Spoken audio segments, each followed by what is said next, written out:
பாபாவின் ஸ்பரிசத்தால் புனிதமாக்கப்பட்ட நாணயம் ஒன்று தன் வீட்டில் இருக்க வேண்டுமென பிறிதொரு சமயத்தில் கேப்டன் ஹார்டே விரும்பினார். ஷீரடிக்கு போய்க் கொண்டிருந்த நண்பர் ஒருவரை சந்தித்தார். அவரிடம் தமது நாணயத்தை அனுப்பினார். அந்த நண்பர் ஷீரடிக்கு சென்று நமஸ்கரித்த பின் முதலில் தமது ரூபாயை தட்சிணையாக அவர் பாபாவுக்கு அளித்தார். அதை அவர் வாங்கி சட்டை பையில் போட்டுக்கொண்டார். பின் நண்பர் ஹாடேயின் நாணயத்தை கொடுத்தார். அதை பாபா கையில் வாங்கி உற்று பார்த்துவிட்டு தமது வலது கை கட்டை விரலால் சுண்டிவிட்டு பிடித்து விளையாடினார்.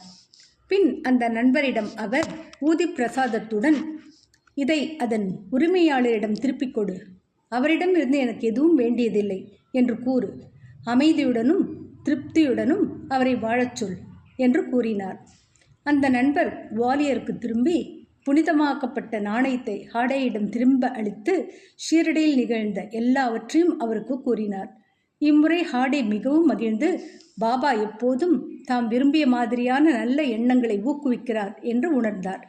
பாபாவும் அதே முறையாக நிறைவேற்றினார்.